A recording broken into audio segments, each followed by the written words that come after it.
Welcome back to my channel. मैं doctor Madhurima Gupta. Kartik मास की अष्टमी तिथि को कृष्ण पक्ष में अहि अष्टमी का व्रत रखा जाता है, जिसकी कथा इस प्रकार है। एक राजा रानी थे, उनके कोई संतान न थी। सफाई करने वाली महिला जब राजा के घर सफाई करने आती तो अपनी झाड़ू राजा के मुंह देखकर 3 बार जमीन पर मारती। राजा ने नौकरानी से इसका कारण पूछा तो वह बोली कि आप निसंतान हैं और सुबह सुबह आपका मुंह देखना शुभ नहीं होता, अतः मैं ऐसा करती हूँ। ये सुनकर राजा को बहुत दुख हुआ। उसने सोचा कि मेरे संतान कैसे हो। राजा परदेश गए। वहाँ उन्होंने बड़े बड़े पंडितों से संतान प्राप्ति का उपाय पूछा। इधर देश में ही राजा की नौकरानी घूमने के लिए निकली तो उसने देखा एक पेड़ पर कबूतर और कबूतरी आपस में बात कर रहे थे। वह कह रहे थे कि जो कोई होली आठे को हमारी बीज खाएगा उसकी संतान की प्राप्ति हो जाएगी। नौकरानी ने महल में वापस आकर रानी को कबूतर वाली बात कही। रानी ने नौकरानी से कहा, अगर ऐसी बात है तो तुम बीज ले आओ। नौकरानी ने अहोई अष्टमी की रात को छेर लाकर रानी को खिला दी। रानी को गर्भ ठहर गया। समय आने पर रानी को एक पुत्र और पुत्री प्राप्ति हुई। जब बच्चे 5 साल के हुए तो राजा विदेश से बहुत सा धन कमाकर वापस आए। लौटते समय राजा का जहाज़ समुद्र में फंस गया।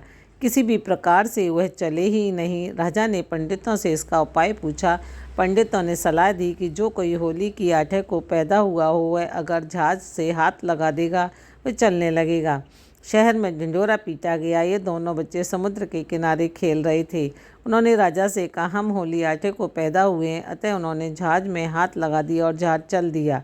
राजा सोचने लगा कि मुझे अब इन बच्चों को धन देना होगा। अतः उनके मन में लालच आ गया, धन न देना पड़े। इस लालसा से इन दोनों बच्चों को कुएं में फेंक दिया।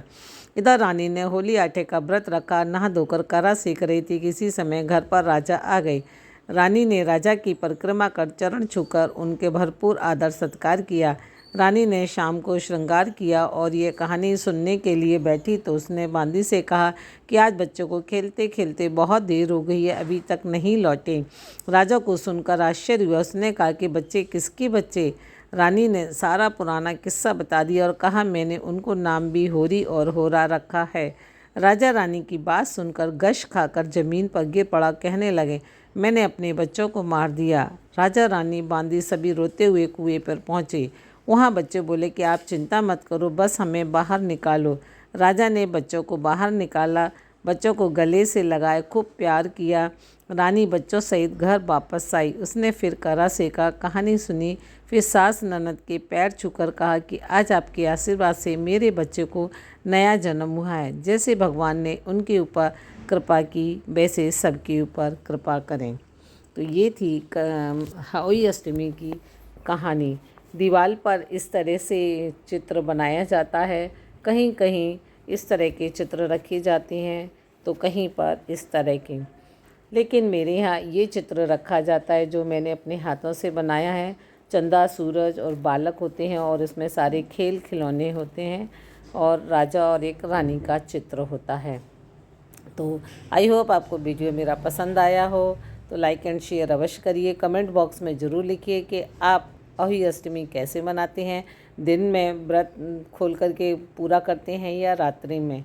कमेंट बॉक्स में ज़रूर लिखिएगा। तो मिलते हैं अगले वीडियो में। तब तक के लिए नमस्कार, धन्यवाद।